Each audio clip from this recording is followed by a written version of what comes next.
First and foremost, I want to give all praises, honor, and glory to Yahweh, Ba'ashem, wa Malak Yahweh Shai, right? Call her law, Abanawa Yahweh, Ba'ashem, wa Malak Yahweh Shai, right? I want to give all praises to them, man, because the grace and mercy that they show unto their chosen people, man, is crazy.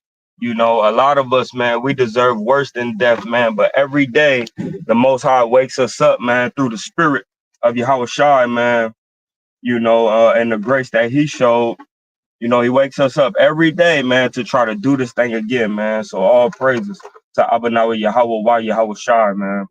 Um, So this is K.O.Y, Gubba War Gabar, Officer Gubba War Gabar, right? But I'm still a lowly servant like every other one of us, man.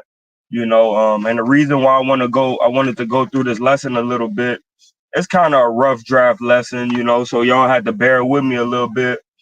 But I wanted to go through this because we just went through the Day of Atonement, right? And you know, in the Day of Atonement is meant for us to pray and fast these evil spirits away from us, man, and get stronger in the spirit, right? And renew, right? Renew our sins from the past year, right? So that way we can have a clean slate, you know, from this 7th month all the way into the next 7th month. We could try to do better than we did last year, man. That's all it's about, man.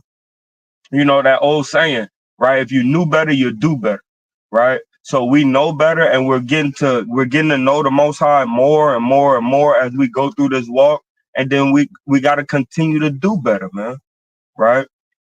So all praises once again, man, to Abanawa Yahweh, man. Shalom to the viewers in the chat. If you put a shalom in the chat, man, I shout you out, right? But all praises, man. We're gonna get into this lesson in a second. Lord willing, Captain Khalil. Lord willing, Captain Khalil come on here real soon, right? And we could put in some work together, man, right? Because the Most High, man, he commands us, right, through his son Yahushua to feed the sheep, man, right? And it's a beautiful Saturday, a Sabbath day to some of our people, right? It's a beautiful Saturday for us, right, to go out and serve Yahweh Shem Yahushua, right? Get some castor oil all in my beard, man. But yeah, man, perfect day, man, to serve the Lord, man. It's beautiful, sunny, right? No clouds, no rain, right? Living in sunny California, man. All right, so let me get some right quick. We're gonna go to the book of First Corinthians, right? First Corinthians. Matter of fact, let's go Second Corinthians and then First Corinthians. Second Corinthians chapter 13 and verse number 5, because this is what we should be doing daily, especially right after coming out of the Day of Atonement, right? We have to be doing this right here, man. And our beloved brother Paul, he meant what he said when he said this, man, right? This is the book of Second Corinthians, right? Chapter 13 and verse number 5. Examine yourselves, right? We have to sit there, break down bit for bit, piece for piece, right? How these evil spirits get on us and inhabit us, man. We gotta see that portal. We gotta see the gate opening in our spirit to let these evil spirits come and inhabit us, man. Meaning, we gotta understand our actions leading up to bad actions, right? To keep it simple for the other people that's not so spiritual, right? We have to be able to identify the prelude of indulging in bad habits, man, right? So that way, soon as that lot open up, we could close it, right? Again, we could put that lock back on that box, right? And push that to the side. Take that new man, right? And use him to strangle out that old man, huh? Right?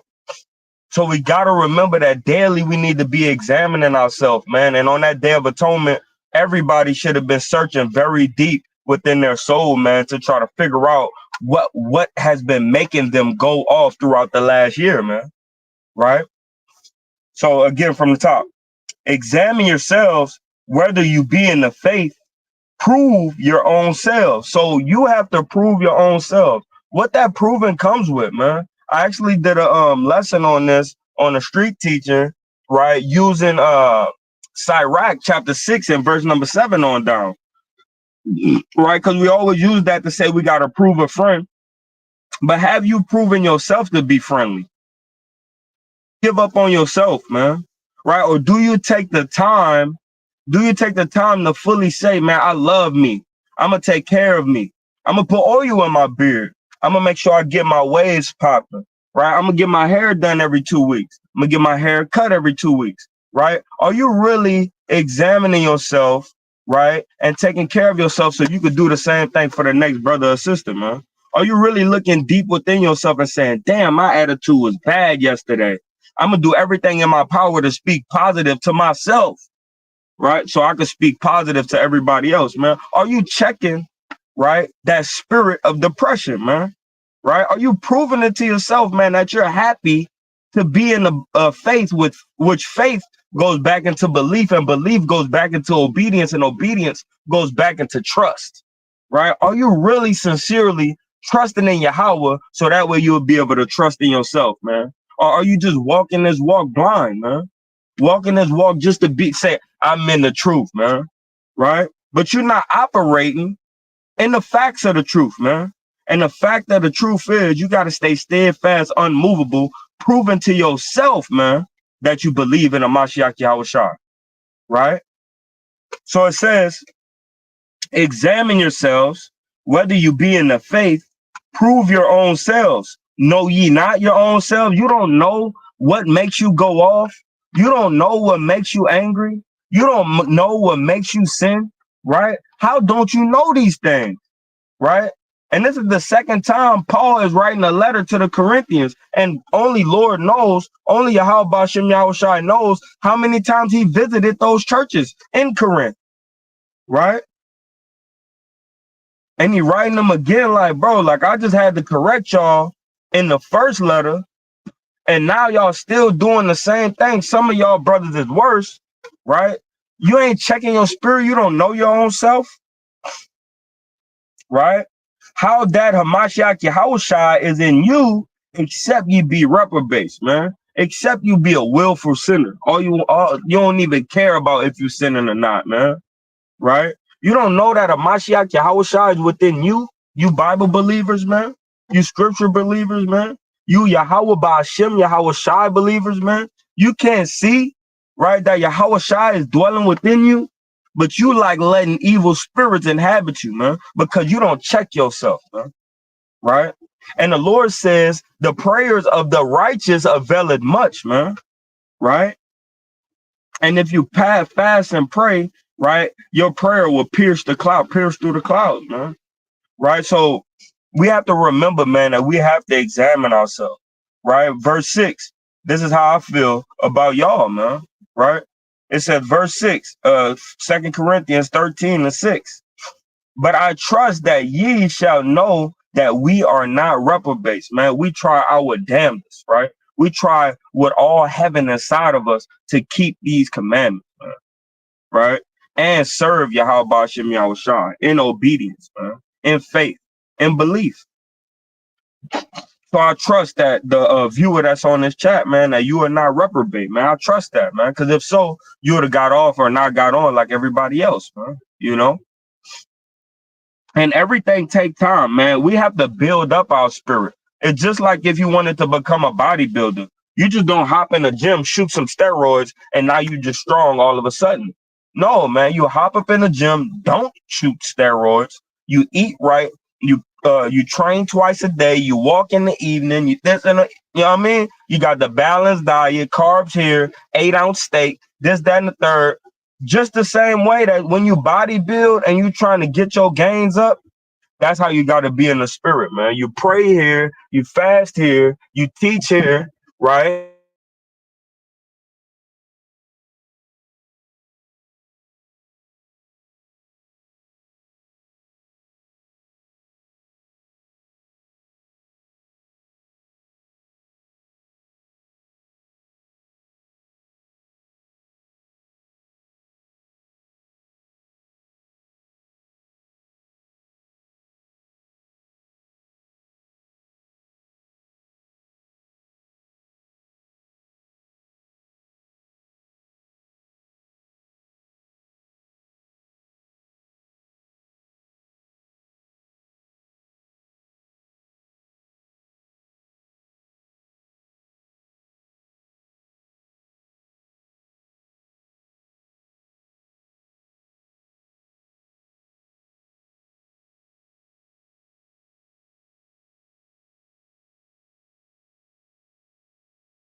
Shalom, family. Salakia, Salakia. Right? So, hey, man. Right? So, technical difficulties going on, right? I'm not the richest. We all Israel niggas is going through it, right? So, technical difficulties. Salakia for that pause, and all right, let's get back into it, right? So first and foremost, man, before you pray, man, you got to examine yourself, man. You have to confess your sins to Yahweh Hashem Yahushai, right? And correct that wrong spirit that's within you, man. That spirit that always tell you it's okay or to sin. The spirit that always tell you, right, to make excuses for your sin. You have to be able to examine those things, right? So let's go into First Corinthians, right, real quick, and then we'll get deeper into the lesson of prayer, right? First Corinthians, what I wanted. Oh, I got it. Yep, the elementary precept, right? This is the book of First Corinthians, chapter 15 and verse 58. Therefore, my beloved brethren, be ye steadfast, unmovable, always abounding in the work of the Lord, for as much as you know that your labor is not in vain, right? So if you're steadfast and unmovable, you always laboring in the Lord, man, right? And whenever you're idle, you trying to get yourself to start learning much evil, man. So we need to find different ways and avenues to stay busy in this truth, man. Learning new things, IT, right? AI, learning more breakdowns, studying for yourself to get further edification, touching books that you normally don't see other Hebrews teaching on, man. First Maccabees, Second Maccabees, the history of Susanna, right? Songs of Solomon, man. It's rare that you see people breaking down some of these books. You go dive in there, man. You dive in there, touch the waters, and see if the Lord will give you the knowledge, wisdom, and understanding to be able to bring it to the people, right? That's how you stay steadfast and unmovable, man. Always abounding in the work of the Lord, man. Right? For as much as you know that your labor is not in vain in Yahweh Shai, right? Because we have a kingdom with Yahweh Shai, man. That kingdom come and his will be done, man. Right? On earth as it is in heaven, right? So let's go into, I was gonna get Sirach 43 and 30, right? Just to say that we can never go far enough, right? But I'm pretty sure brothers and sisters heard that precept, right? So we'll just get that another time, right? Lord willing, Officer Khalil, man, he could come through and help a brother out. So right now, man, we're gonna go into James chapter 4 and verse number 3. Right, Lord willing, everybody got their Bibles, notepads, things like that. We might start a little bit up in this James. Second Thessalonians, Timothy should be somewhere around here. There we go. All right, this is the book of James, right? Chapter 4 and verse.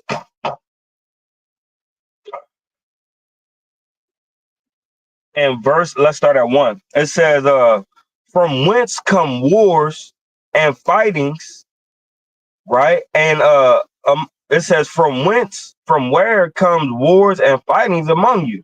Come they not hence? Lust, that war in your members, right? Because that's the main thing, man.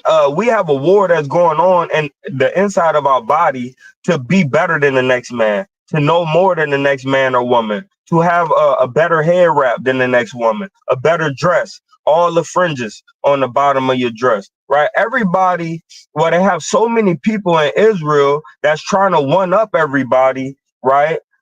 With the wrong intentions. Is it okay to covet after righteousness? Of course. Is it okay to have a better hair wrap? Yeah. Is it okay to have a better dress with fringes on the bottom? Yeah, but that don't make or break you. It don't lift your ego up. I'm more righteous than this sister because pop pop pop. No, right? It's I want to serve the Most High to the absolute best of my ability, and we have uh, uh, uh, a righteous who's the best servant mentality, right? That's what me and the brothers do, man. We trying to serve, we trying to outserve one another, man, in righteousness, and we make it a game and we make it fun, man. But then you have people that really do covet after other people's gifts. The Lord gave you your own gift, man. Use it, find it, search for it. It says, ye lust and have not, ye kill and desire to have, and cannot obtain, right? Ye fight and war, yet ye have not, because ye ask not. Ye ask and receive not, because ye ask amiss, that ye may consume it upon your lust. So make sure when you praying to the Most High, man, you're not asking amiss. You're not asking,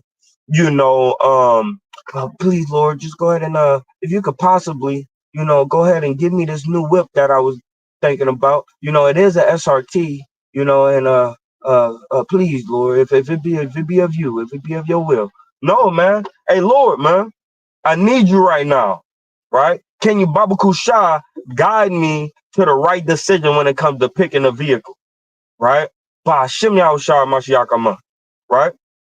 Be stern, be fervent, right? Be valiant in some of your prayers, man. Should some of your prayers sound like you weeping and crying and it's hard to get your words out? Yes, of course, we should have some prayer sessions, right, where we could barely get words out, man, right, because we crying so much, man, right? Yes, they should have some of those. But when you asking the Lord for something, man, don't ask amiss, man. Ask with all confidence that you have already received it, man, right? So that's one good step in learning how to pray fervently and effectively, man, right? So now I want to go to First John, right? First John chapter 4 and verse number First John chapter 5 and verse number 14, right? And we're gonna read 14 and 15.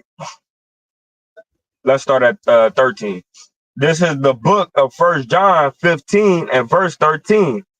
These things have I written unto you that believe on the name of the Son of God, that ye may know that ye have eternal life, and that ye may believe on the name of the Son of Yahweh, and that this is the confidence we have in him. See, and that's how we're supposed to pray, man, that with the confidence that we have in the Mashiach Yahushua, that our prayers will be heard because he came through and cleaned us up, man. He came through, gave that righteous sacrifice that every day we could repent 3 times a day and show our face worthily, unblemished, right, unto the Lord, unto Yahweh, right? It says, and this is the confidence that we have in him, that if we ask anything according to his will, not off of his will, but according to his will, right? Everything to do with the law, statutes, commandments, testimonies, and judgments. If we ask anything to do with his will, right? He heareth us, right? He gonna hear you for that, man, right? Because your will should be the Lord's will, right? That's simple and plain. Your will should be the Lord's will, right? And when everything is not going the way you thought it should go, guess what? That's still the Lord will. He still got it going exactly how he wanted to, right?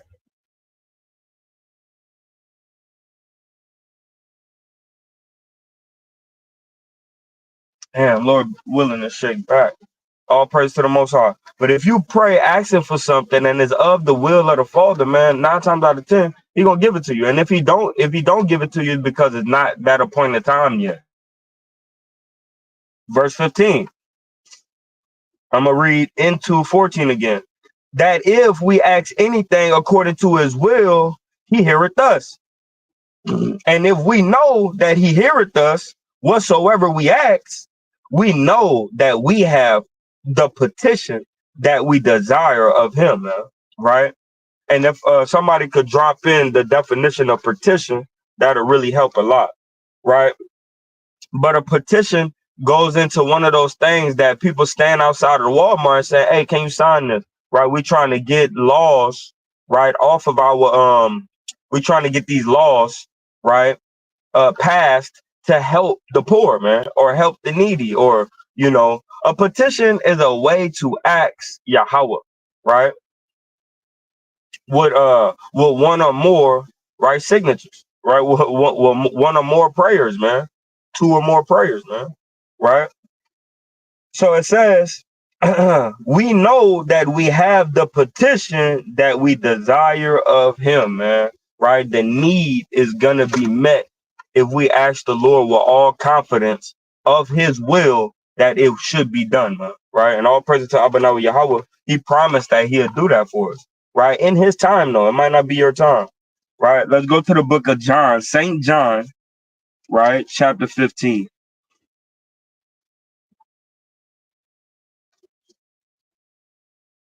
This is the book, and these are some beautiful, beautiful precepts, man. Right? Like I said, I rough drafted. It was very rough, right? And but the Lord had put it on my spirit, man, that I had to get back to these Saturday videos, man. The Lord put it on my spirit that we got to get back to it, man. Right? All praise to Abba Yahweh. Right? This is the book of St. John, chapter 15, and verse number 7. If ye abide in me, and my words abide in you, ye shall ask what ye will, and it shall be done unto you. That's heavy. Yahweh Shai out of his own mouth said, if you abide in me, right, and abide in my words. What is his words? The law, statutes, and commandments. What is abiding in him? Abiding in the belief and the trust that he's coming back and that his blood will cover our sins, man. Right? We abide in him and abide in his word, right? We shall ask, right?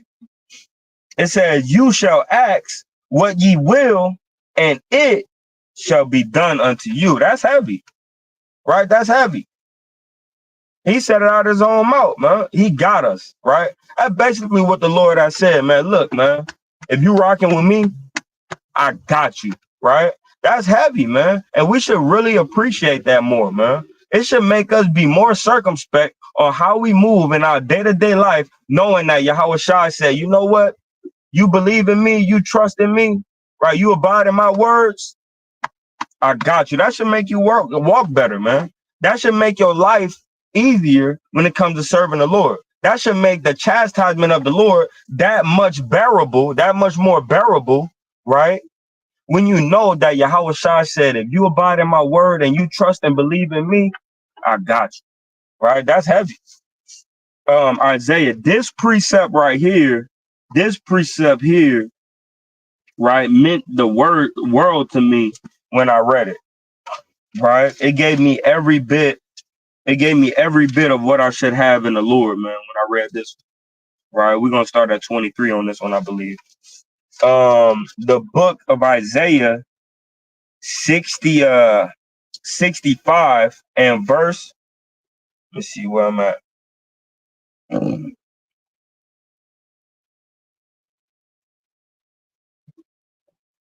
And verse, let's start at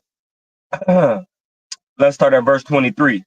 They shall not labor in vain, right? Who is they? The servants, the prophets, the apostles, the disciples, man. Us, man, Yahweh willing. We shall not labor in vain, man, right?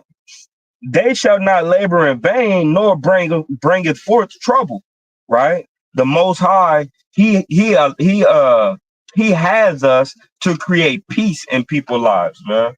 Right? We shouldn't be creating trouble in people's lives, man. We should be assisting our brothers and sisters to live in peace, man. Right? Nor bring forth trouble, for they are the seed of the blessed of Yahweh, and their offspring with them. And it shall come to pass that before they call, I will answer. He said, before you even pray, Salaki, he said, before you even pray and ask me, I'm going to answer. Right? That's amazing, man. For the Most High, I got you before you even asked for it. I heard it when you thought it. Right? That's mighty that the Most High said, before you even call, I'm going to answer. Right? By Shem Yahushua. All right, Shalom, God. Shalom, God. All praise to the Most High.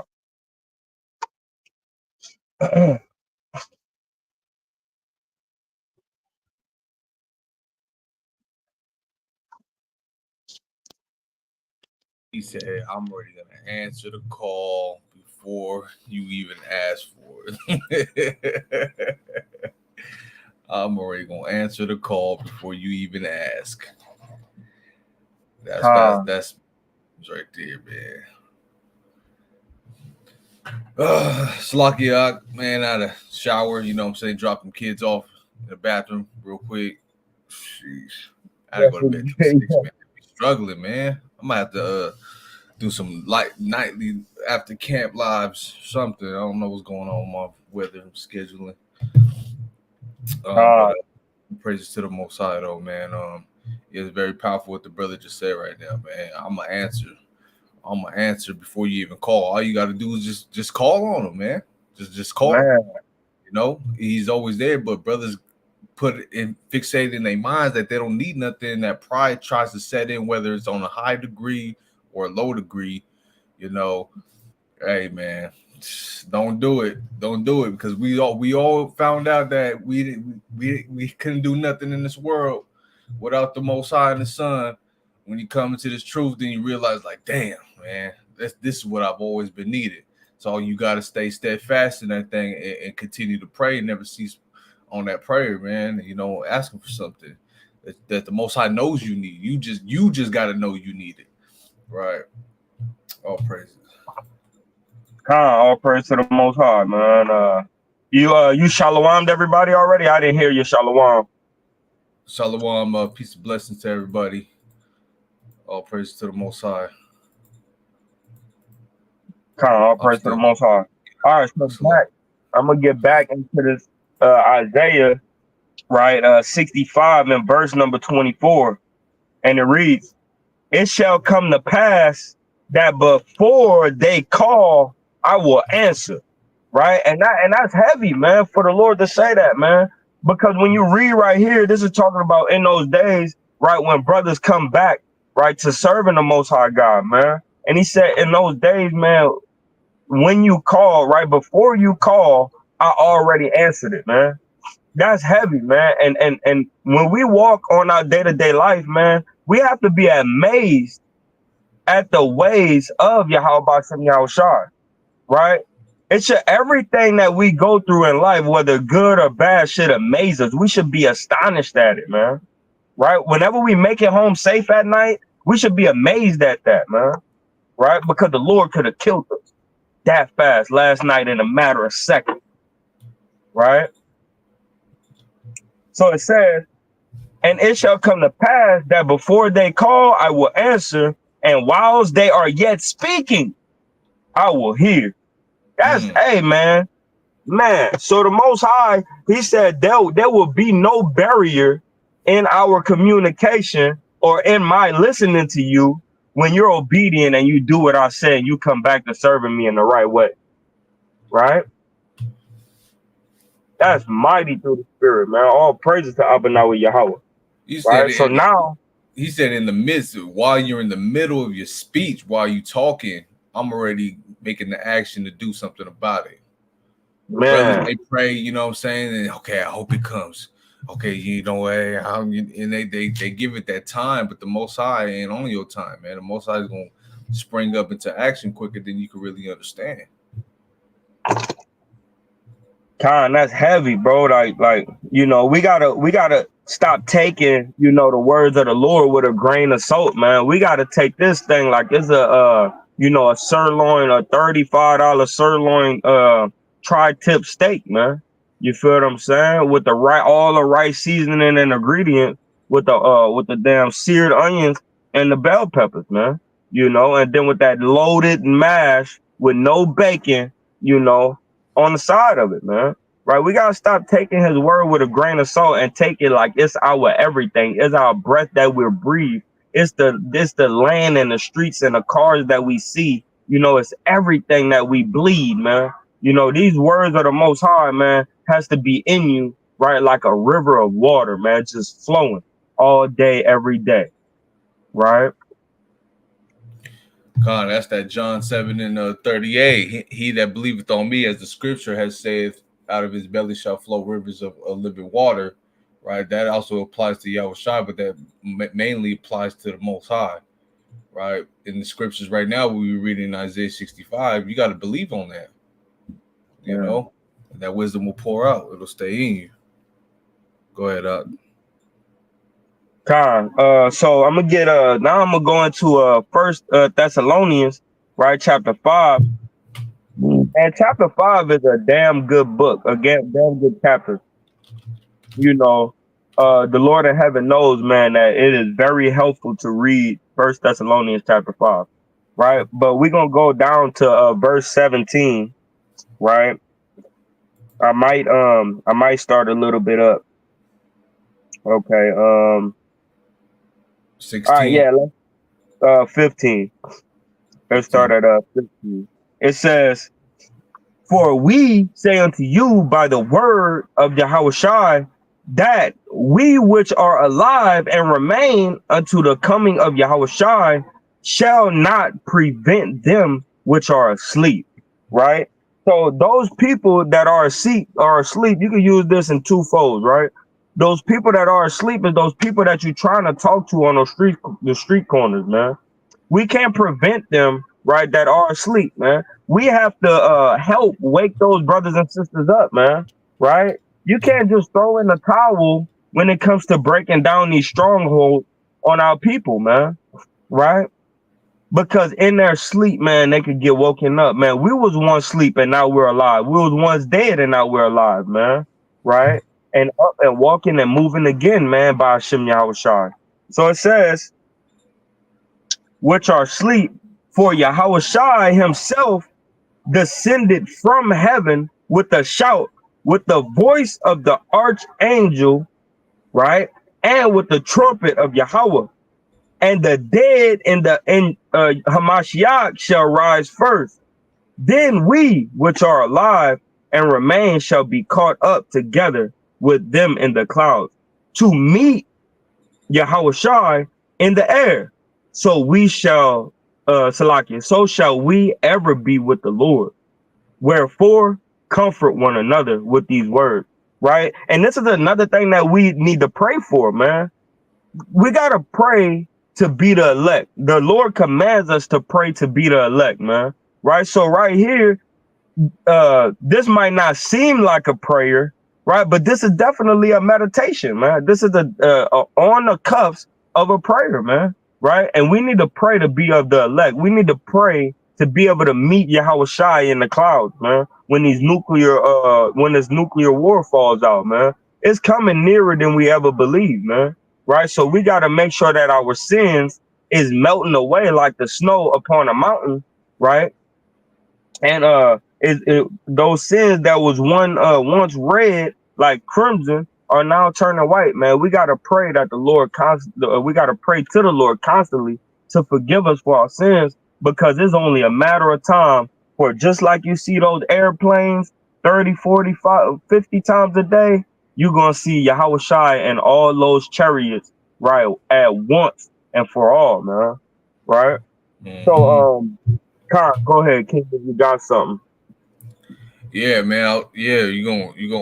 It's gonna be a realization that what you should have done in your life, you should have stayed steadfast.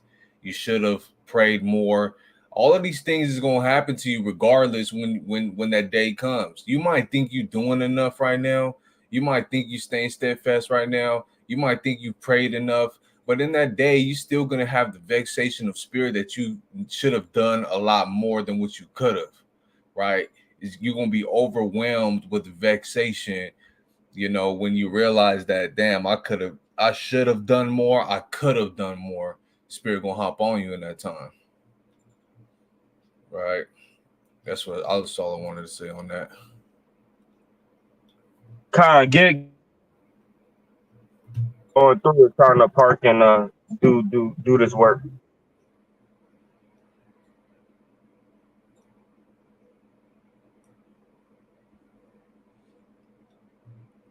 You cutting out your mic. Your Yeah, video. grab something else for me while I'm parking. Okay, come.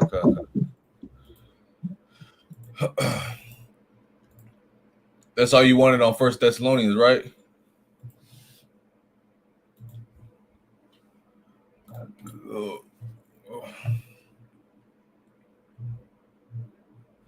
Let me just read verse 18. All right, verse 18 says, "Wherefore comfort one another with these words."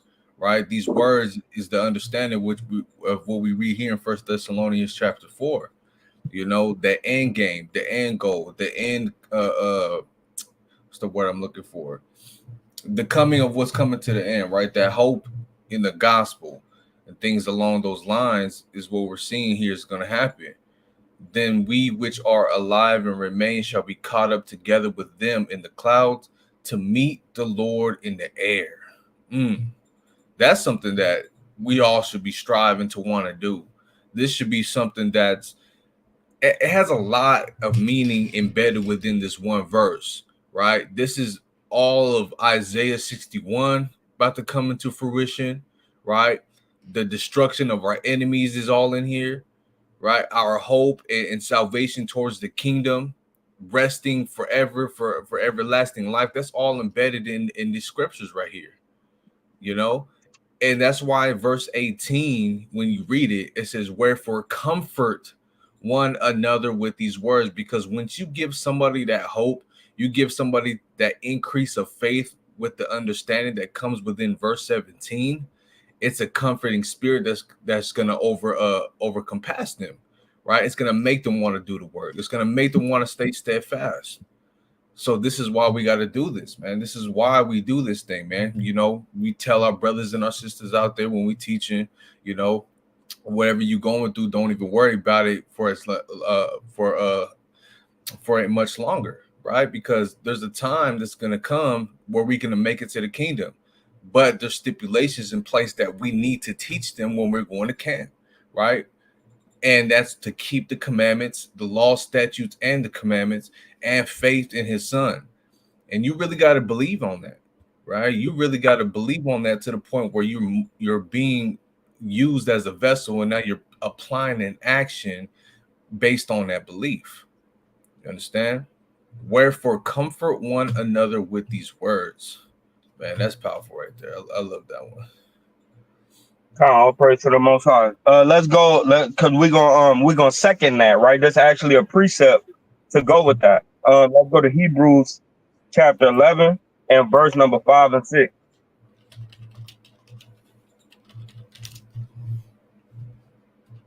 I'm there. Go ahead. Hebrews chapter 11, verse 5. It says, "By faith Enoch was translated that he should not see death." And this that same thing that that Paul was talking about in Thessalonians, right? Go ahead. Then it says, "By faith Enoch was translated that he should not see death and was not found, because Yahweh had translated him. For before his translation, he had this testimony that he pleased Yahweh." And that's what we got to do. Matter of fact, before I comment on that, let's go to let's read verse 6. Verse 6. "But without faith, it is impossible to please him." So he says without faith it's impossible to please him. So Enoch must have had an abundance of faith to be able to want to please the Most High God, Yahweh Shem Yahshua, right? He has so much faith that the same way, let's get this right quick, and the people could preach this too. Let's get Second Kings right quick. Second Kings.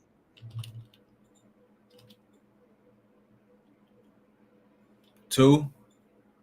Yeah, I think it's 2. And Verse 2.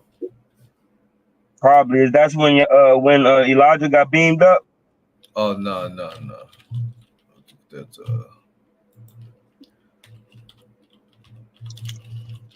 It'll be 3.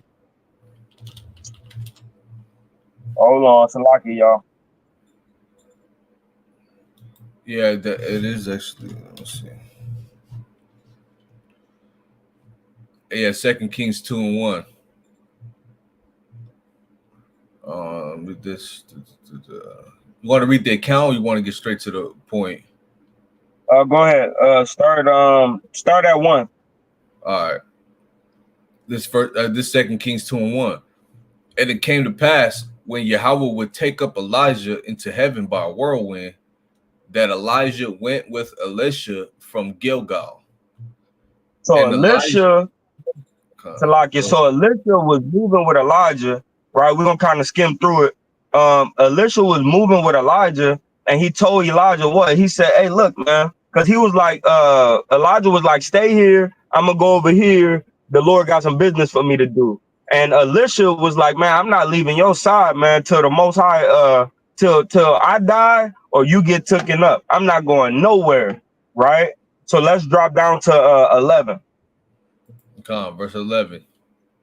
Then it says, and it came to pass as they still went on and talked, that behold, there appeared a chariot of fire and horses of fire, and parted them both asunder. And Elijah went up by a whirlwind into heaven. So when you read this, you see that even Elisha got his molecular structure, right, got jammed up, right? But he took Elijah up, right, and left Elisha and gave him that double portion that he was asking for. And after this, you could see the work of the Lord go double in Elisha, so much that people accidentally call Elisha Elijah, right? So I just want to get that for y'all. It took him up in a whirlwind. And one more precept that y'all could go grab: Wisdom of Solomon, chapter 3, verse 1 on down. You don't have to get it though, King. Let's go back to Hebrews 11 and 6. Hebrews 11:6. But without faith it is impossible to please him, for he that cometh to Yahweh must believe that he is. That he exists, right? That's You Yahweh right cannot there. go to Yahweh if you don't believe that God exists, right? So prayer has everything to do with faith and belief goes into trust, right? It's either you're gonna trust in you and man, or you're gonna trust in Yahweh. Send them righteous prayers up, man, because they avail us much. And he said that if you pray on anything that got to do with doing the will of Yahweh Bashem Yahushai, that's patience, long suffering, gentleness, the willpower to keep your beard, to call off of work, all these different things. If you pray right in the name of Bashem Yahushai, and you pray to do the will of the Father, he hear you and he'll give that to you. He said so much so that he will answer before you call. Right? Keep reading. And then it says that, but without faith it is impossible to please him, for he that cometh to Yahweh must believe Yahweh. That's what he is means. He exists. Yeah. Right. Must believe that he exists, right? That he is, right? Go ahead. And that he is a rewarder of them that diligently seek him. And then he is a rewarder of them that diligently seek him, man. Right quick precept. Didn't even have this on my notes, but I love this precept. Go to Wisdom of Solomon, chapter 6, verse 16. And that's a precept. Y'all can write that precept next to that. Right, that's the precept. For sure. See, sometimes brothers go through the spirit, right? And it's not an actual precept. We just teaching a lesson and using different verses, right? But then you have actual times where this scripture actually lines up with that line. So the line upon line really resonate with one another, right? And this is one of those times. This is the book of the Wisdom of Solomon, chapter 6, and verse number 16. For she goeth about seeking such as are worthy of her, Uh-huh. showeth herself favorably unto them in the ways, Uh-huh. and meeteth them in every thought. And what? In every thought. It says, and meeteth them in every thought. Watch this. Back to Hebrews 11:6. It says, going down, it says, and that he is a rewarder of them that diligently seek him. Right? Mhm. So we see that the he, right? You get the spirit of wisdom, you get the Rakwadash by diligently seeking the most high God. And this is how you be diligent. Read verse 17. Verse number 17. By faith, Noah, being warned of Yahweh of the things. No. Go Oh, back to Wisdom of Solomon, Baba Kusha. lucky. I went to 7. Verse 17. For every true beginning of her is the desire of discipline and the It says care of. for Salaki. It says for the very true beginning of her is the desire of discipline, and the care of discipline is love. So the Lord tells us if we diligently seek him, he's going to give us her, right, our wife, wisdom to dwell safely with us, man, and give us the spirit of discipline and love, discipline and truth, man, right? So it's a big deal, man, that we be diligent after the care of the Most High, man, and seeking after his face and what is pleasing unto him. And it says that faith, the only way to please the Most High God is having faith. Because besides that, you don't truly believe. You don't truly believe that the Lord will deliver you. You don't truly believe that the Lord, right, will kill you. You don't truly believe that you have to trust in him and him only, right? If you don't have faith, man, belief is everything. You got people, bro, that's letting Muslims outbelieve them. Mm-hmm. You got people that believe in white Jesus and the Christianity cross. You got people in the truth that got those people out believing them. You got the understanding of the truth, and you got these people outworking you. That's sad. You should be ashamed. That'd be facts, man. And I got a strong precept right here just to tie that all together. Right. James chapter 2, verse 14 says, what doth it profit, my brethren, though a man say he hath faith and have not works? Can faith save him? If a brother or sister be naked, let me go back up. Let me just skip down to 17. Even so, faith, if it hath not works, is dead being alone. Right? So you show, like, man, it's very simple. It's a very simple concept, right? The amount of faith that you're expressing is shown by your actions, your works. Countless and countless times we use the same analogy over and over, but I'm gonna do it again, right? I'm gonna use a different one this time, right? You trying to be the world's best damn hockey player, right? But you ain't never slid on the ice a day in your life. You ain't gonna be nothing. You ain't have enough faith that you're gonna make it to the NHL, man, at all, right?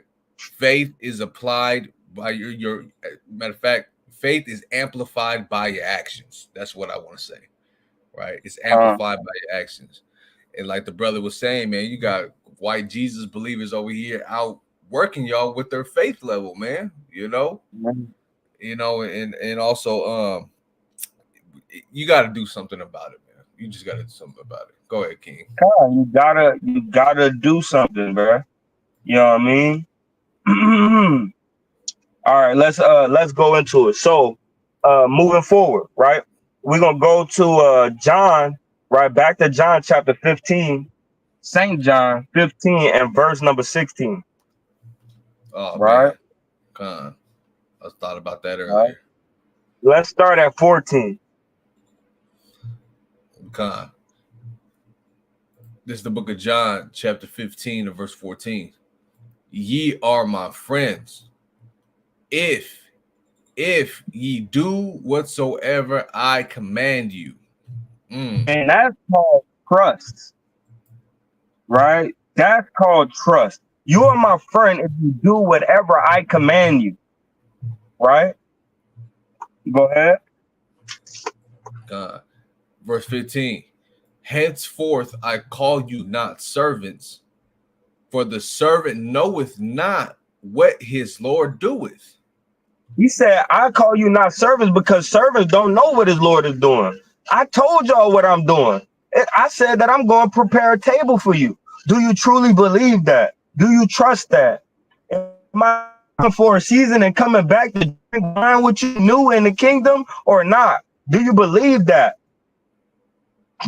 Right? Because some of y'all dwindling. You know, y'all light is flickering when it comes to your belief and your faith, man. I'm homeless, living out of my car, serving the Lord, man. Right? How much more you in your damn 5-bedroom house, 2-3 bathrooms, you can take a shower whenever you want, man.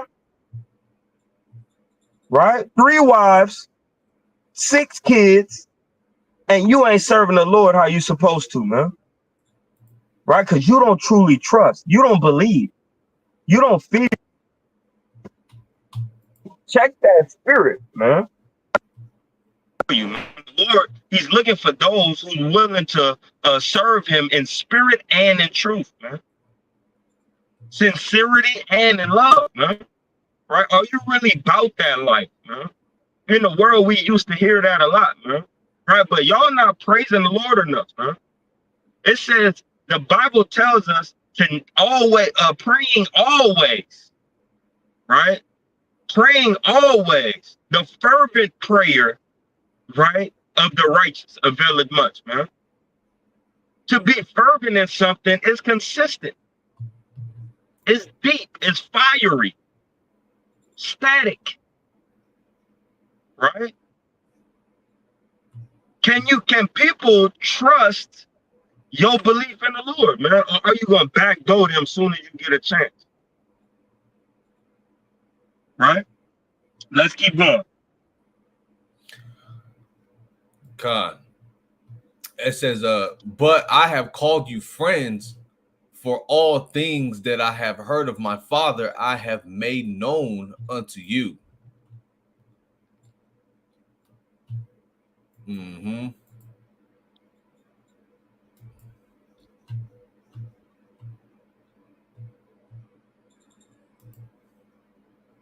God. I'll break it down. I don't know what happened to the eye. But he's saying, look, man, you're not a servant, right? Because servants don't know what the Lord is doing, right? You know. But it says, I have called you friends. So the understanding and the things that I have witnessed and the things that I have encountered, right? For all things that I have heard of my Father, right? I'm gonna make known unto you, right? I'm gonna give you that ticket. I'm gonna give you that way. I'm gonna give you that understanding as well. I'm not gonna bottle it up and withhold it just for me.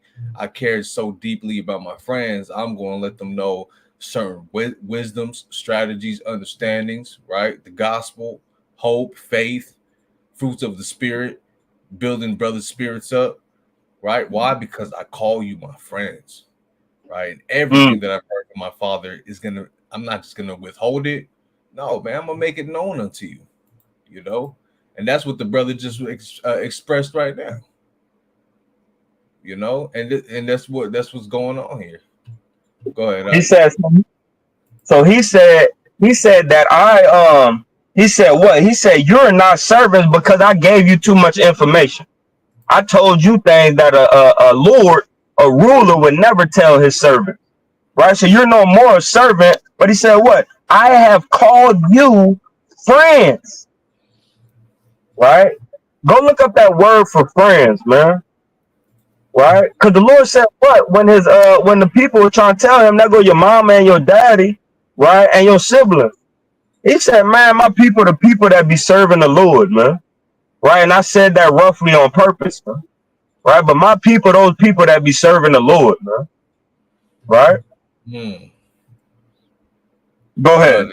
The definition is friend, to be friendly to one, wish him well. Woo! A companion. Mm. Hey, that's like a loved one, right? When you use that word companion, right? That's like saying my loved one, right? That one I love. Watch this one right here. Fond. Ooh, somebody I'm fond of. My dear beloved brothers, you know, and Mm. sisters, dear, right here, man. Right? So he said that you ain't a servant, you ain't nobody that I gotta beat up on to do work, but you my family and you love sitting next to me and doing the work with me. Right? Look right here. Look, neighbor. Man, my one that sit at the table with me, you understand? My neighbor. Hey, you got some sugar? I gotta need some sugar. Right? Let's go back. And then we're gonna get this precept for Taziathan. God, verse 16. Yeah, Khan. John 15:16. Ye have not chosen me, but I have chosen you. And this is what we gotta remember. This is what we gotta remember when we sending up prayers too. We gotta humble ourselves, man. Because it wasn't of our will that we came into this truth. It's not of our will that we wake up every day still believing in a Mashiach Yahushua. It's not our will, right, that we move the way that we move on a daily basis, cleansing ourselves from those old bad habits, man. That's not of us, man. That's not of us choosing the Lord, but that's of the Lord choosing him. I really want to get another precept, but I want to get what Taziathan got, and then we're going to get my other precept. Because the Lord said, the sheep hear my voice, and the Lord, God sent them to me, right? It was nothing that we did to be the Lord's sheep and allow him to be the shepherd over us. It was everything about being chosen, man. Right? Since the foundation of the earth. Keep reading, now. God. Verse 16 again. Ye have not chosen me, but I have chosen you and ordained you that ye should go and bring forth fruit. And that sounds just like Jeremiah 1:5, man. Mm-hmm. Right? Right? I have formed you from the inside of the womb to be a prophet. What does a prophet do? He go gather fruit and bring them back to the Lord. Right? He go gather the people and correct them and bring them back to the Father. Same thing the Lord is saying about us, man. And that could stretch all the way back to Deuteronomy 7 and 7 too. You know, I have not chosen you because you were more mightier, right? Even from that time, we were ordained. The Most High is constantly reminding us, right, Yahweh Bashim Yahweh Shai, that we are ordained every time, no matter where you at in the scriptures. I ordained your seed to do this. I chose your seed to do this. It's constant reminders all throughout the scriptures that we are ordained, right? Yeah, reading on. Right. Ye have not chosen me, but I have chosen you and ordained you that ye should go and bring forth fruit, and that your fruit should remain. He said that those people that y'all wake up and those actions that you correct, the fruit that you bear, the fruit that you bring in, that it'll stay and remain, man. Mm-hmm. Right? That whatsoever ye shall ask of the Father in my name, he may give it to you. God. It says he may, but if you're doing what you're supposed to do, the Lord said that he will. Mm-hmm. He will give it to you. Right? Hey, that's a good point. That's a good point right there. That is a good point. Right? He said, Kamalak, we were predestined, right? Lest any man should boast. We always got to say to this flesh, man, you ain't itch, but dust and ashes. The spirit that within me availeth much. You ain't nothing. Grab Taziathan's precept from your book. Okay, be right back. All right, for sure. I'm next. I need to take a restroom break. So, Taziyatan precept is a beautiful precept, right? Because the Lord promises us something, right? That if we ain't doing the correct works, He's gonna tell us, "Get away from me, you that worketh iniquity." Right? I believe that's the precept the brother asked for. Matthew 7:22, and your ass should be on the line, Captain Taziyatan. So, good precept. It says, this is the book of Matthew, chapter 7, and verse number 22. Many will say unto me in that day, out of wine, Lord, Lord, have we not prophesied in thy name? And in thy name have cast out devils? And in thy name have done many wonderful works, right? And then will I profess unto them, I never knew you. Depart from me, ye that work iniquity. Right? So we have to make sure that our works, our words is aiding, our words is aiding our works, and our works is aiding our actions, right? Because there's one thing that everybody in this world that serve Yahweh Shem Yahushai as an Israelite should fear the most, and that is this verse right here. Get away from me, you who work iniquity. Me and Taziyatan, we was on a call the other day, and we was talking about it. Like, man, how do people stay in this truth so long and they still don't follow the correct Sabbath, right? And that's a good question. I once I got that idea, I was like that. I said the same thing. You know, it was almost wartime. I was about to war up on everybody. But you know what, man? The Lord is gonna correct who He loves, man. You know, and He gonna make those people who He loves to operate in His law in perfection, man. Right? So that's really what it's about. But it said, "Get away from me, those who work iniquity," man. And that should scare you, man. If you might be following the wrong Sabbath, if you might be following the wrong Pentecost, if you might be following the wrong months, right, of the year, if you might be following this wrong, that wrong, it should scare you, man. Because you could be doing all these mighty works and be as fervent in prayer as you want to be, but at the end of the day, the Lord come back and say, "Yeah, you were celebrating the wrong Sabbath. Get away from me, you who work iniquity. You was working on my Sabbath. Get away from me, ye who work iniquity. You thought I was going to give you grace for breaking the new moon, but get away from me, ye who work iniquity," man. So we need to purge iniquity out of our body, so that way our prayer could be heard from the Lord, and he could forgive us in these last days for our sins when He come back and show His mercy in the sight of men, right? Beautiful precept, all right?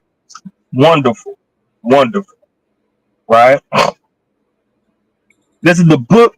We're gonna go now to the book of First Corinthians, right?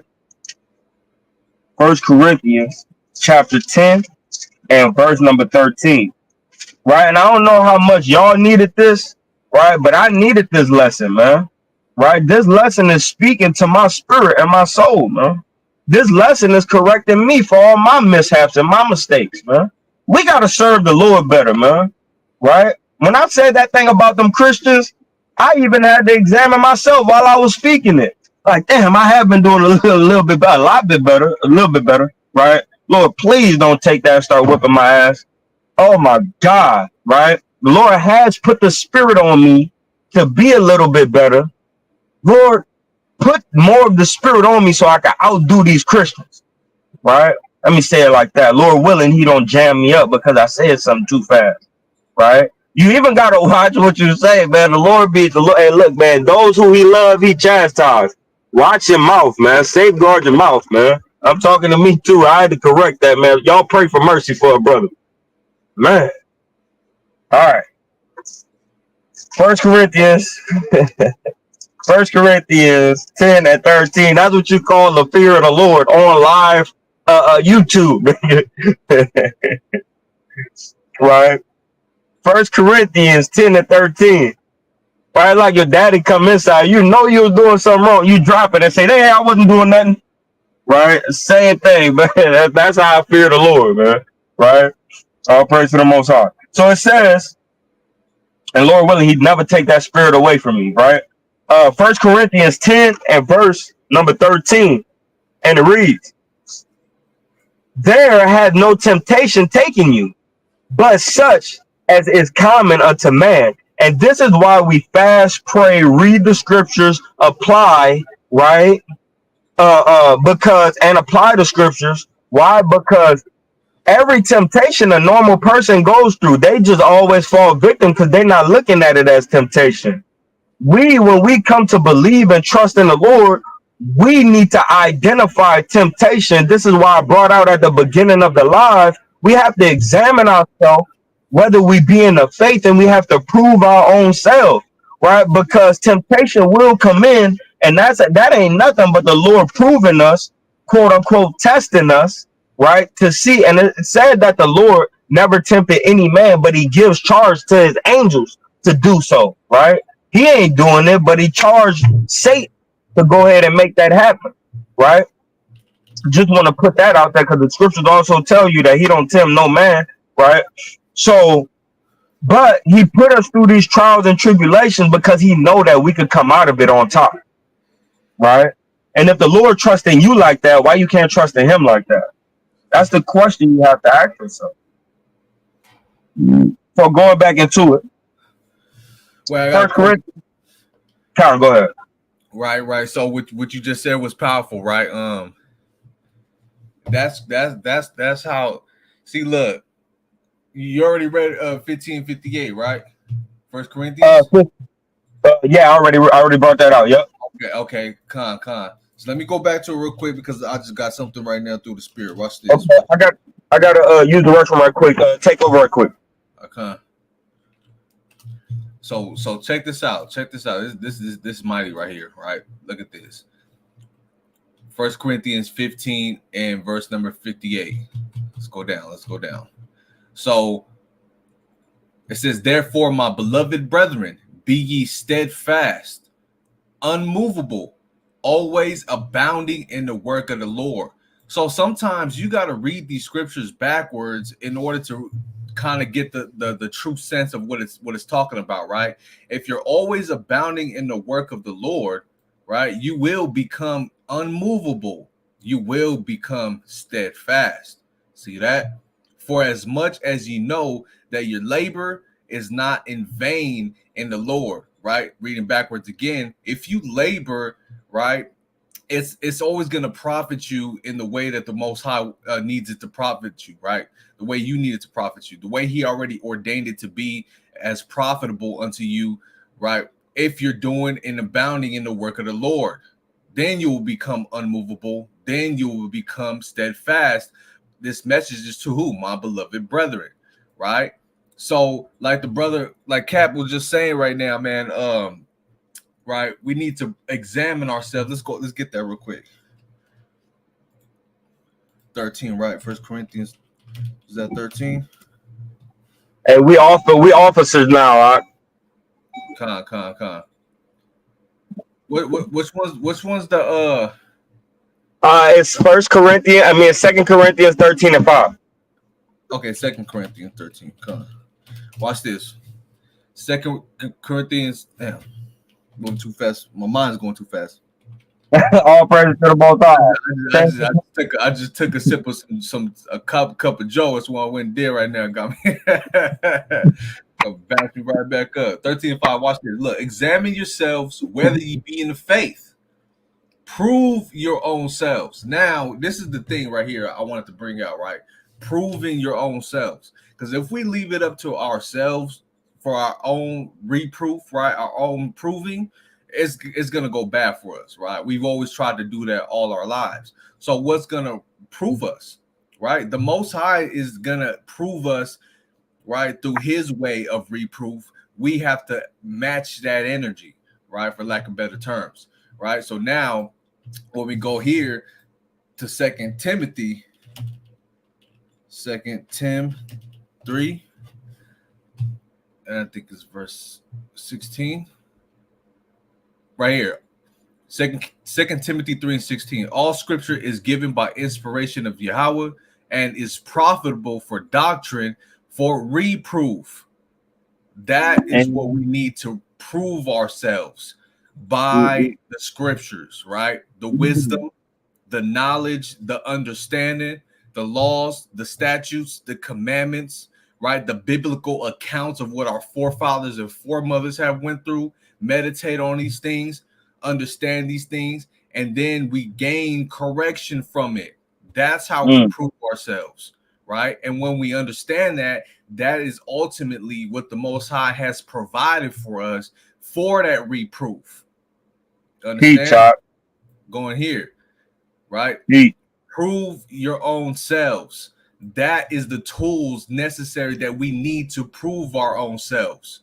You understand? That's ultimately the Most High giving us those tools for that reproof. That's why he says, I will prove you, right, through the fire, and ye shall come out as gold, roughly paraphrasing Sirach chapter 2. You know ye not your own selves. We don't have the tools of reproof. The Most High has the tools. We have to be what they call apprentices in his class, right? To be what they call be unionized. And now we in the construction field, right? Building up the temple, building up the kingdom by the tools the Most High gave us to use. You understand? That's how we prove ourselves. But you got to be steadfast and you got to be unmovable. And you can only do that if you're abounding in the work of Yahweh B'Shem Yahushai. Man.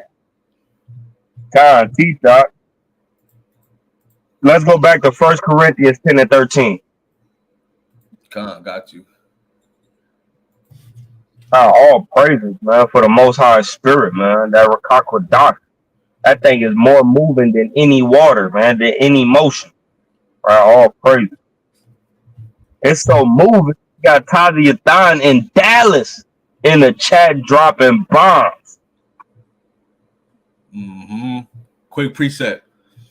Revelation 3 and 11. Behold, I come quickly. Sometimes you just gotta stop and pause on these verses, man. And really digest it. It'll hit you. Behold, I come quickly. They all speak volumes, man. Come quickly. Hold that fast which thou hast, that no man take thy crown. Right, so you in the middle of a hurricane and you kind of trying to hold on to your important belongings that pertain to your spirit. You know, you hold on to certain things that you ain't letting go. This thing can rip the whole house away, right? But nah, you got to be inside that damn little, what's that called, that little bunker or that little hole they got in the ground for the you see that movie Twister? They put that thing over on the ground, they lock it up, and they sit there in the corner. You know what I'm saying? Let that Twister, that hurricane, whatever, move on by. You got to hold fast, man, to thou which thou hast. And the things that which we have is the things that we need, and we understand that we need. Not these materialistic items. No, it's talking about, our treasures that we're stacking up, what we have in our minds pertaining how to maneuver out of situations, like if you were to get hit with the hurricane. I don't give a damn if this house get blown up or get damn a tsunami over or whatever, because what I have is much more valuable in my mind, in my members, more than the material items that we have, right? And that's what's going to keep us with that crown, right? Again, behold, I come quickly. Hold that fast which thou hast, that no man take thy crown. Powerful precept. All right, where we at? 1 Corinthians 10 and 13. 10 and 13. It reads, there hath no temptation taken you, but such as is common to man. But Yahweh is faithful, who will not suffer you to be tempted above that ye are able. And if you understand this, man, when you go into the account of King David, when he had to pick out of three things that could happen to him, his people, or another thing that can happen, him, his cattle, right, the cattle of Israel, and the people of Israel, which was going to be a famine, or a plague that was going to happen to the people. When you see how the Lord brought forth or sent forth that temptation, that spirit, destroying spirit, he had to tell it, hey, stop. Probably because David wasn't going to be able to handle the amount of sorrow he was going to have in his brain, right? For how many people had passed away by his doing, right? So we see that the Lord says what? He ain't gonna allow Hashatan to tempt you above that you are able. So if you give in to temptation, that's because you wanted to. You wanted to give in to that. Because if you didn't want to, you wouldn't have gave in. The Most High said he give you enough strength to overcome all temptation. Right? Your ass just fell weak for whatever reason. Right? Read on. Reading on. And it reads, again, who will not suffer you to be tempted above that ye are able, but will with the temptation also make a way to escape. So if you endure, be patient, long suffering, not make haste to get out of your affliction, he's going to make a way for you to escape that affliction. He's going to make a way for you to escape, right, that temptation. But you got to endure until he releases you. Don't jump out of there trying to run out of the damn affliction before it's your time. If you take out gold out of that furnace before it's time, you're gonna have different marks on it and different parts of the gold that's not fully furnished, that's not fully polished, right? But if you wait that whole period of time, it comes out perfect, pristine, and ready to be sold, right? Or ready to be placed upon a shelf. So don't hurry up to get out of the temptation. Wait till it's your time to get out of the oven. That's powerful right there. Right? Read on. That ye may be able to bear it. You could bear it, man, because the Lord made you able to bear it. Stop running from affliction. Bruh. Because through your affliction, it says the afflictions of the prayer of the afflicted is heard, man. Just like it said the prayer of the widow and the poor is heard, the prayer of the needy is heard, right? All these different prayers is heard, but you trying to run out of affliction. Pray your way out of affliction, man.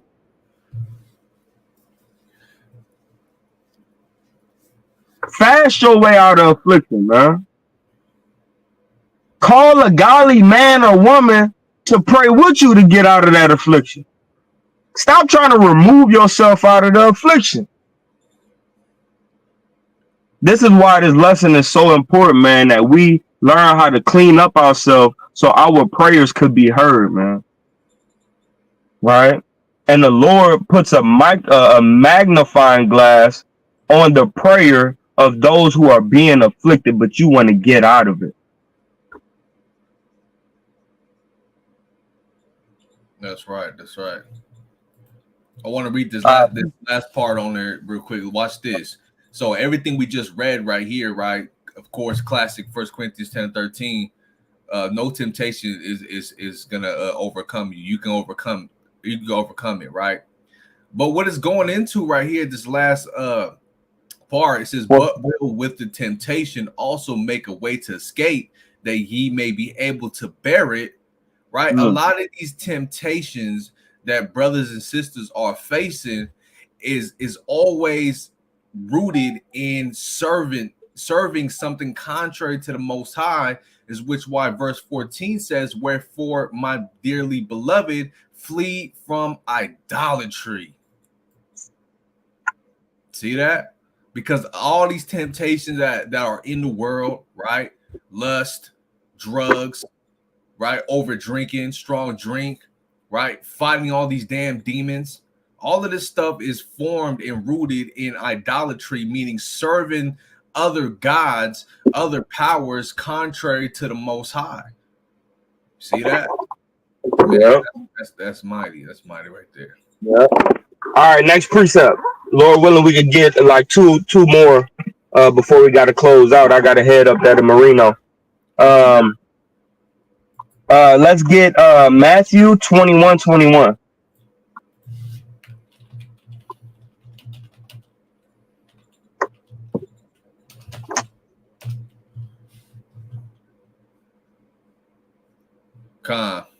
This is the book of Matthew, chapter 21 and verse 21. It says, Yahushua answered and said unto them, Verily I say unto you, if ye have faith and doubt not, ye shall not only do this which is done to the fig tree, but also if ye shall say unto this mountain, Be thou removed, and be thou cast into the sea, it shall be done. It says, so the big deal about this, right, is that he said if you trust, right, if you trust in Yahweh without doubting and you ask for anything, it shall be done. Right? Let's simplify that thing. If you trust in Yahweh, do what you told, and you ask for whatever, not doubting, right? Amen. So shall it be. It will be done. Right? That's right here. I got the NLT. It says, Yahushua told them, I tell you the truth. If you have faith and don't doubt, you can do things like this and much more. You can even say to this mountain, may you be lifted up and thrown into the sea, and it will happen. Man. Let's read the next verse. Baba Kusha. Next verse. You can pray for anything, and if you have faith, you will receive it. Oh, that's a big thing. The trusting in the Most High is the biggest point to be able to get your prayers heard and received. Right? Is the trust of the Most High. What's that one verse we just read a little while ago? It said Isaiah 65, right? And verse number 24, it told us what he said: before you even call, I will answer, and before you finish speaking, it'll be done unto you. Right? Let me read that in the NLT. It says, Isaiah 65:24 NLT, I will answer them before they even call to me. Man, while they are still talking about their needs, I will go ahead and answer their prayers. It said, if you trust in the Lord, right? Matthew 21:22. If you trust in the Lord, man, you shall receive it, man. If you pray anything to the Lord, you shall receive it. Because his will be your will, so it shall be done. It's simple as that. Do the will of the Father, and everything you ask, you'll get it. Right? What's up, babe?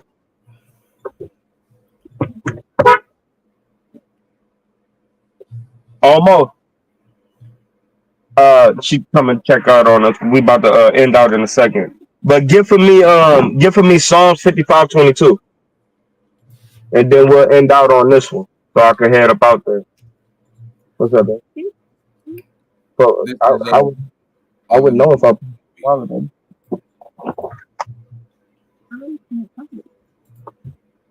All right, go ahead, King. This is the book of Psalms 55 and verse number 22. Cast thy burden upon Yahweh, and he shall sustain thee.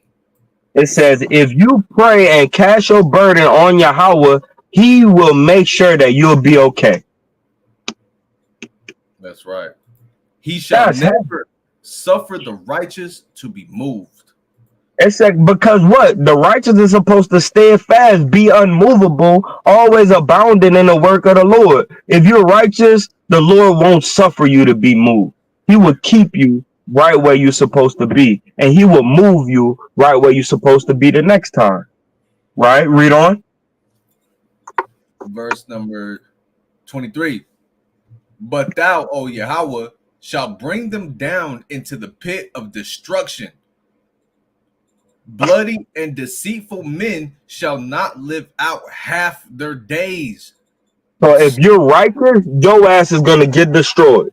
I mean, if you're unrighteous, your ass is gonna be destroyed. I'll be right out there, baby. Let me finish this right quick.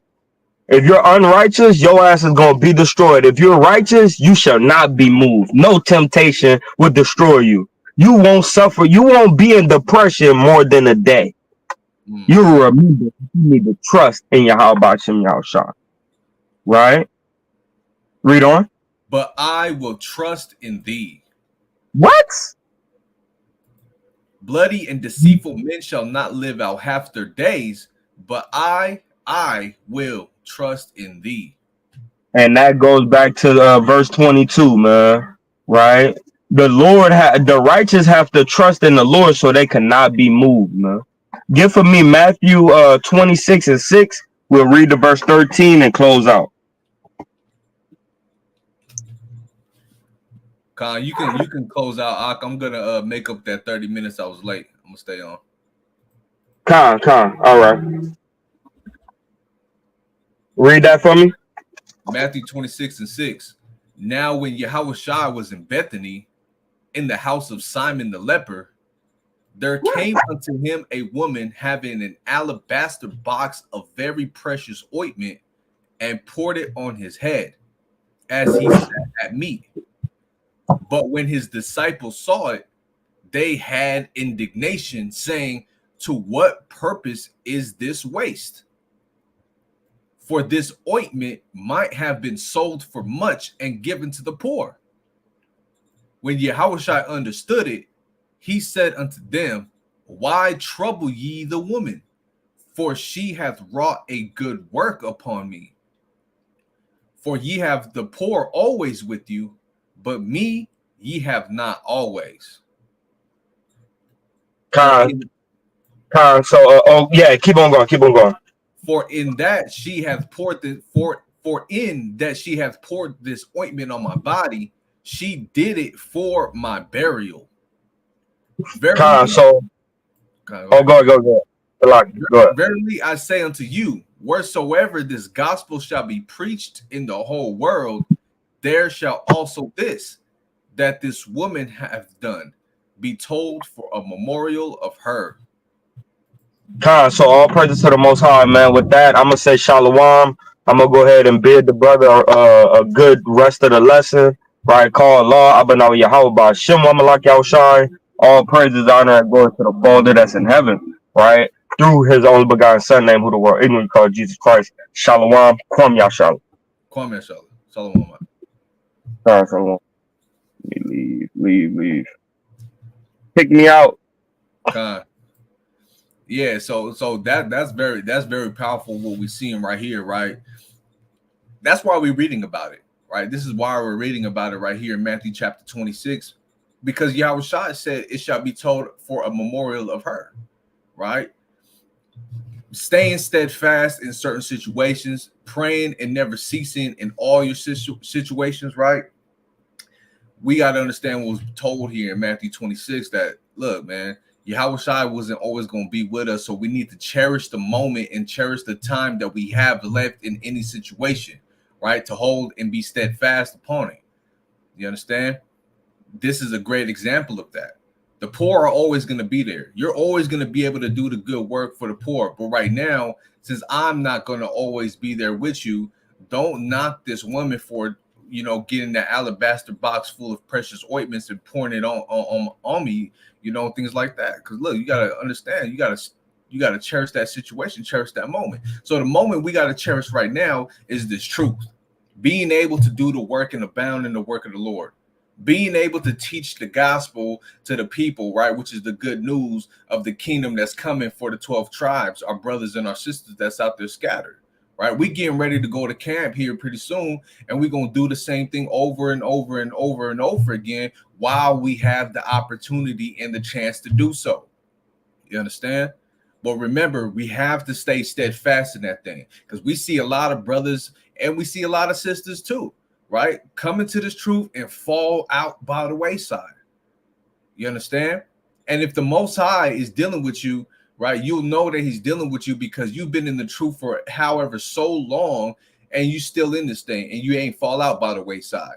So you every day you have to pray on that the Most High don't take the spirit away. Every day you have to have that faith and stand on that faith by your actions. You understand? And don't let nothing move you. Don't let temptation move you. Don't let the ways of the world move you. Right? Stay steadfast, unmovable, like a statue in this truth, man. You understand? Now let me get this real quick in Isaiah chapter 40. Let's go to Isaiah chapter 40 and verse number 32, I believe. Oh, right here.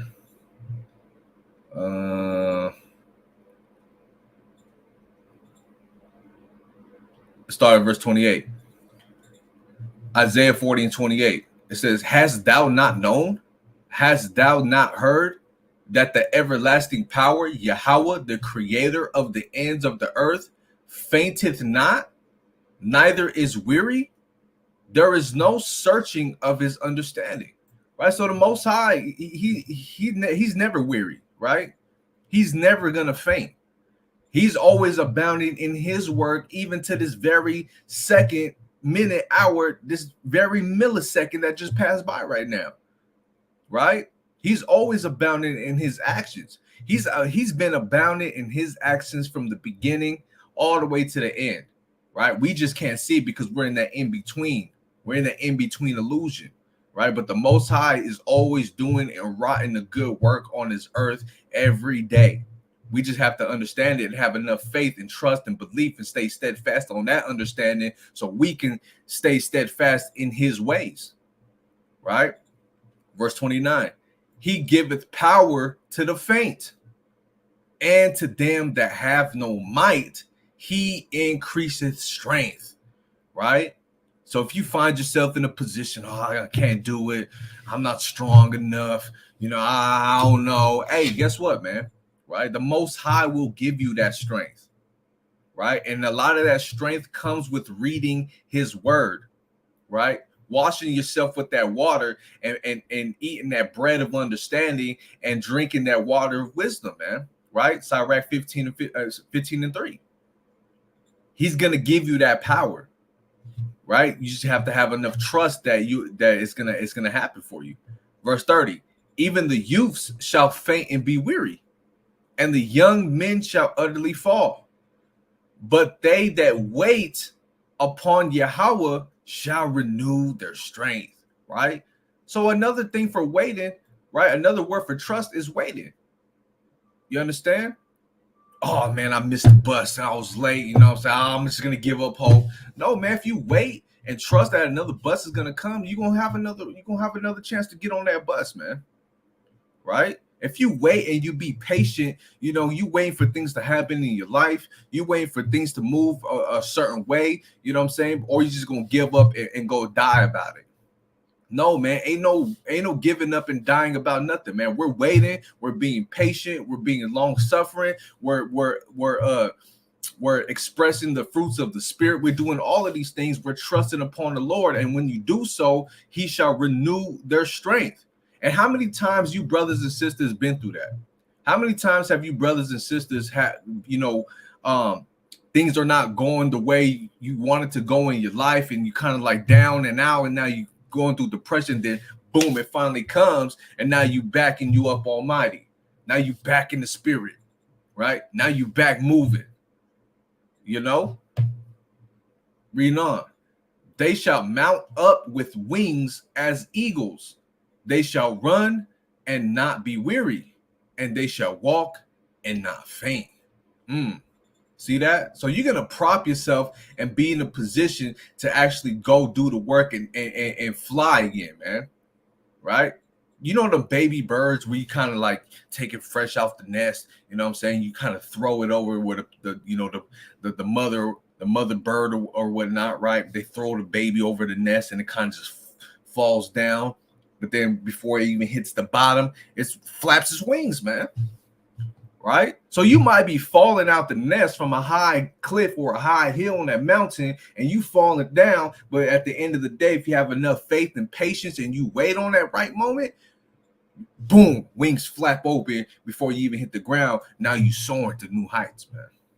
See that? That's a powerful verse right there, right? And that applies to being steadfast and praying always, man. Let's go to the book of Sirach real quick. Let me pull this up. Let's go to Sirach chapter 39. No, I don't want that version. Bear with me, y'all.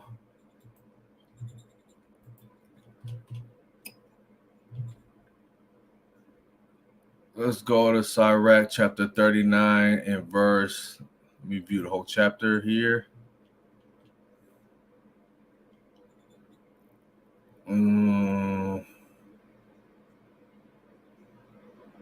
Is this Sirach 39? Oh, I went to 3. Salaki, yo. Bear with me. Hold on. All right, Sirach chapter 39 and verse number 4. Start at verse 4. It says, he shall serve among great men and appear before princes. He will travel through strange countries, for he hath tried the good and the evil among men. Right? So we're servants amongst men of renown, men of high stature, no matter if they're on the left-hand side or on the right-hand side, right? We're still in the midst of being a servant, doing the will, doing the work of the Most High while we're in the midst of these men, right? We've appeared before princes, right? And we traveled through strange countries, man, right? Scattered across the 4 corners of the earth. So we've already delved in and out of the ways of this earth, the ways of this world, and we tried the good in men. We tried the evil among men, right? We've seen it all, man, right? And with that understanding and knowing what's out there for us in the world of temptation, in this world of chaos, and in the world of the righteous, man, brothers out here doing the work, trusting the Most High, the faith. We see the both sides of the spectrum, right? For lack of better terms, right? He will give his heart, right? Of course, your heart, is your mind, to resort early to the Lord that made him, and will pray before the Most High, and will open his mouth in prayer and make supplication for his sins, right? So we ain't waiting like I've seen a lot of brothers and sisters come say, I'll wait till I get older. I'm living my life now, right? I don't got nothing to worry about. I want to have fun in my life in my early 20s. And then I'll serve the Lord later. No, ain't no I'm going to serve the Lord later, right? You will give your mind early to the Lord that made you, right? You're going to give yourself as early as you possibly can because you already tried the good and the evil. We've been witnessing the good and the evil since we was youngins, man. What you waiting for? There's nothing out there in this world, right? Because this world has an expiration date. We need to seek something that does not have an expiration date, and that would be the kingdom, right? That would be staying in the bosom of the Lord, abiding in the bosom of the Lord. You understand? And when we do such a thing and we come to the Lord as early as we possibly can come to the Lord and we're doing his will, right? We're going to pray before the Most High. And not only just the prayers, you kind of like, open your palms and you say in your mind. No, you're going to actually open your mouth and really utter words out, right? And make supplication for your sins. Let's get that definition for supplication real quick. Let's see what supplication means.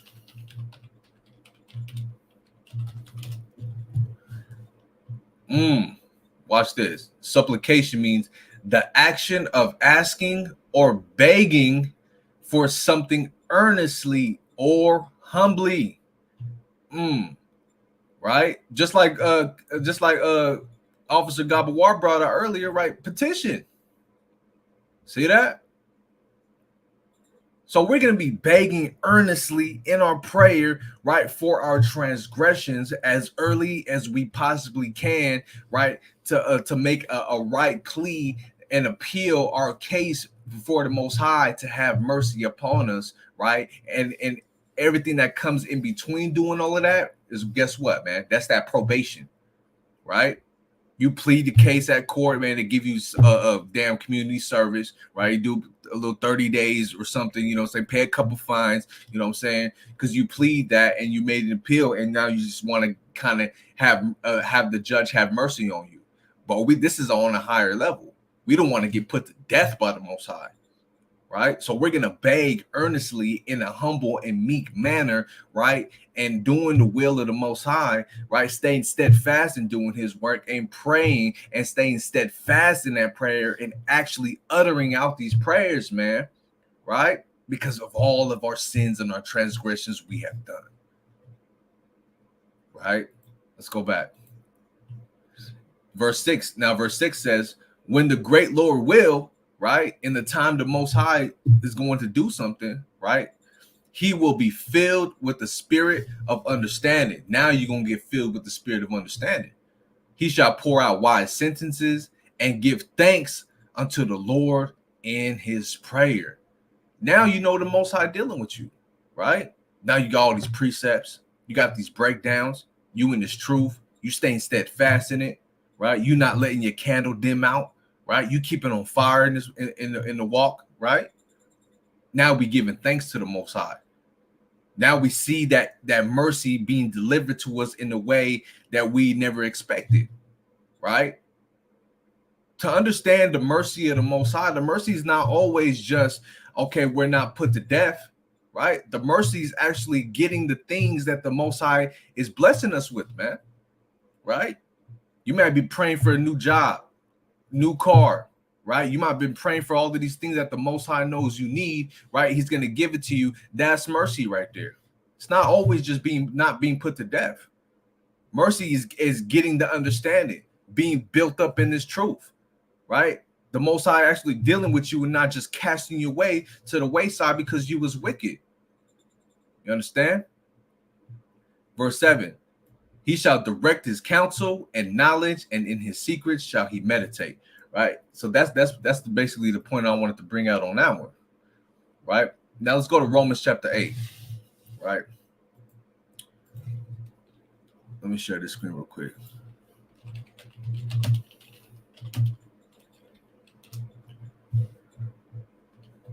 Let's go to Romans 8. 8 is 8.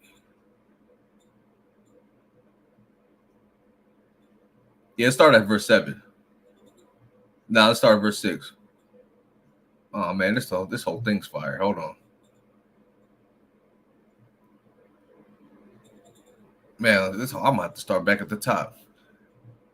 Romans chapter 8 and verse 1 says, there is therefore no condemnation to them which are in Yahushua HaMashiach, who walk not after the flesh, but after the spirit.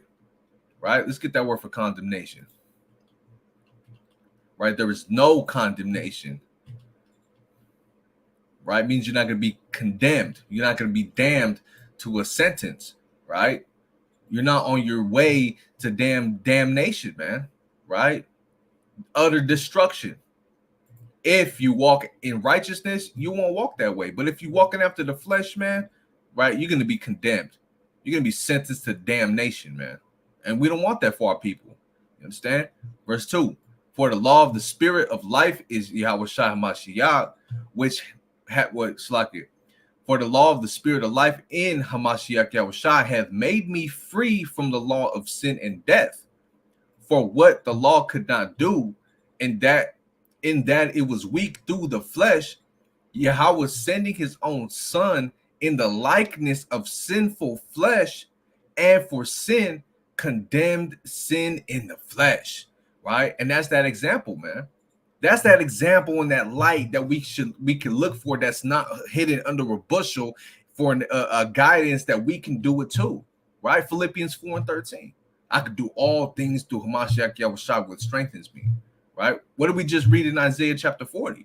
Right? If you feel like you losing strength, or you don't have enough strength to do something, the Most High is going to put that spirit on you to have enough strength to do so. Right? To keep the commandments, to condemn the flesh, to walk in the spirit. right? Like Officer Gabawar said earlier, man, you got to damn yell at your flesh, man, right? Tell your flesh to get the hell away from you, right? Verse 4, that the righteousness of the law might be fulfilled in us, who walk not after the flesh, but after the spirit. And what's the righteousness of the law? Let's get that in the book of Deuteronomy, right? Chapter 6 and verse number 25, right? Let's start at verse 24.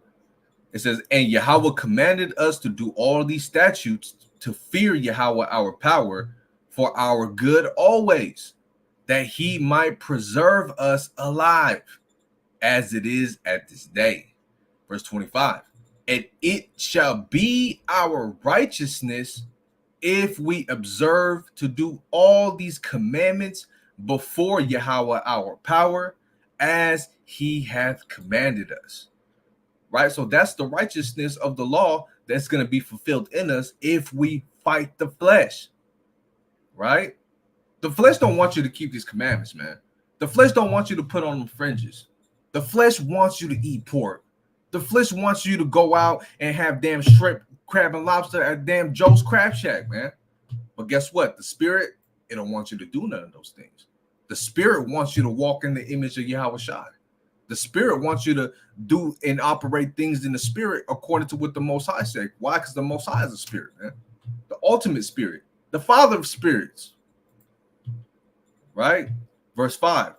For they that are after the flesh do mind the things of the flesh.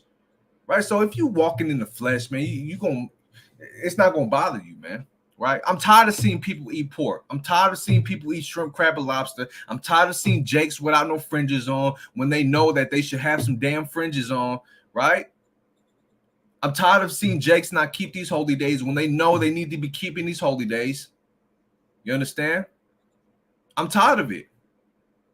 Why am I tired of these fleshly acts and these fleshly deeds? Because I don't walk in the flesh, man. Right? But they that are after the spirit, the things of the spirit. So if you're in the spirit and you're chasing after the things of the spirit and you fighting the flesh constantly on a daily basis, man, right? You staying steadfast in that, right? You praying to stay in that same spirit, on fire for this truth, on fire for the Lord. You gonna go after all things that are spiritual, man. And you're gonna make sure your brothers and your sisters is in that same type of mode. Verse 6. For to be carnally minded is death. Everything that you do in your carnal mind has its own trajectory path that's always going to lead to death. Always. There's nothing carnal that's going to lead you to life at all. And we've been seeing that for thousands of years, man. Not 100 years, not 50 years, not 20 years. No, man, this has been happening for thousands of years, many generations that you can't even count, right? Your carnal mind is always going to lead you to death because your carnal mind is contrary to wisdom, contrary to understanding, contrary to the commandments and the will of the Most High, right? But to be spiritually minded is life and peace, right? And you peaceful when you keep these laws, man. You at peace when you know who you are, right? You an Israelite and you actually doing the things that you need to be doing because you get that sensation of peace in your life, even though all hell's breaking loose all around you and in the world, you're still that kind of glowing spirit that you know that the Most High is going to deal with if you're dealing with him. The Most High would deal with you if you do what he says. So we get that sensation of peace, man, right? Until we get that ultimate peace, which is the kingdom. You understand? Verse 7. Because the carnal mind is enmity against Yahweh, for it is not subject to the law of God, neither indeed can be. Right? So your carnal mind don't want to keep the commandments, right? Your carnal mind is an enemy. It's in opposition to the Most High. So you got to stay in that spiritual mind always. Verse 8. So then they that are in the flesh cannot please Yahweh. But ye are not in the flesh, but in the spirit. If so be that the spirit of God dwell in you. Now, if any man have not the spirit of Hamashiach Yahushai, he is none of his. Right? So Yahushai came, right, back down, gave us the spirit so we can have that reconnection of spirits and spirits with the Most High God ultimately, right? Reconnect us back, man. Connect the dots. Take that bridge that was broken, right, and put us back together. Now we got the highway back to Yahweh, man. Right? Which is something we need to stay steadfast about and not lose that, right? Because that bridge can be fixed. And you might have that spiritual connection. You can go from one end of the road to the other side of the road and go back to Yahweh through the spirit. But guess what, man? There'll be times where you can fall off that bridge off the side, man. Why? Because you wasn't on that narrow path. You understand? Verse 10. And if Christ be in you, the body is dead because of sin, but the spirit is life because of righteousness. Right? Let me skip down to 18. That's what I wanted. Verse 18. It says, for I reckon that the sufferings of this present time are not worthy to be compared with the glory which shall be revealed in us. Man, that's mighty, man. So the sufferings that we're dealing with on a day-to-day basis, right? Flesh versus spirit, flesh versus spirit, spirit versus flesh, spirit versus flesh. Every day, right? These sufferings and temptations and stuff that we got to go through, trials and tribulations and afflictions through the fire in this present time, it ain't even worthy to be compared with the glory, right? That's going to be revealed in us when we overcome this battle, man. Right? When we make it to the kingdom. Now you're gonna be sitting in the kingdom like, man, we was fighting the flesh that whole time. Like, really? I can't believe we was doing that, man. Like, what was I complaining about? Look at this. Look where we at now. Right? Man, that's powerful right there. Right? So let me close out with one more precept, right? Let's go to Psalms chapter 112.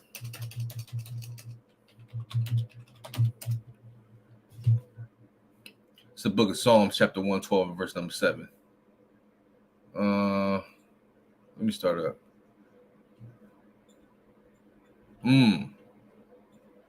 Psalm 112 and verse 4. Unto the upright there ariseth light in the darkness. He is gracious and full of compassion and righteous. Right? So the upright, those that are keeping the commandments, those are walking steadfast, those that are walking in prayer and supplication and faith in the Most High, right? It's always going to be a light in this dark world that we living in, right? You have to remain in that light. And the only way you can express the light on the outward man is you have to have that light shining within the inward man, right? Period. He is gracious and full of compassion and righteous. A good man showeth favor and lendeth. Right? And this can go into many folds, right? You can show favor in many ways. You can lend in many ways, whether a poor man needs help with getting some bread, whether he needs a few dollars, right? Or you can be a laborer as well, and you can lend to people that light that you're bearing so that way they can also operate in the light as well, right? I labor not for myself only, but for all of those that seek learning, right? Sirach 33 and verse 17. Read on. He will guide his affairs with discretion. Surely he shall not be moved forever. The righteous shall be in everlasting remembrance. He shall not be afraid of evil tidings. His heart is fixed, trusting in Yahweh.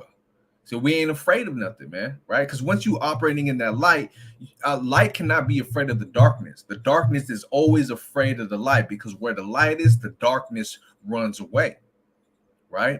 And your mind is fixed, meaning your mind is steadfast. It's not, you can't move it. You can't do nothing about it. It's on a fixed setting, man.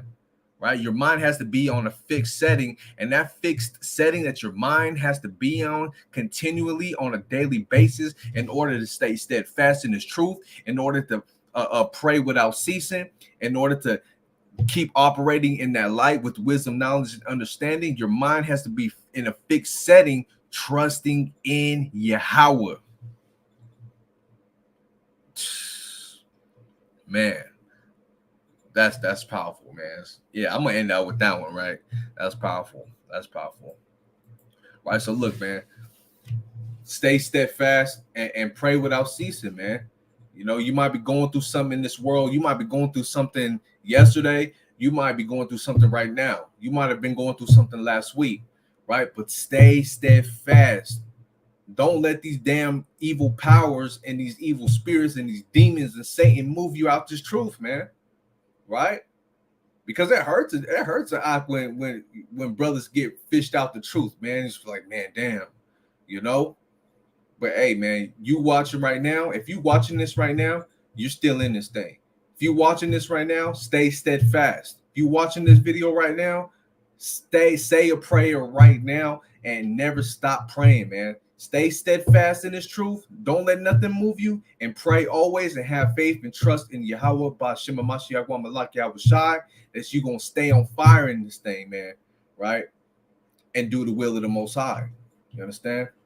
With that, I'm say K.O.Y, Yahweh Ba'Shem Yahweh Shai Brakatan, and water for y'all tuning in. Shalom.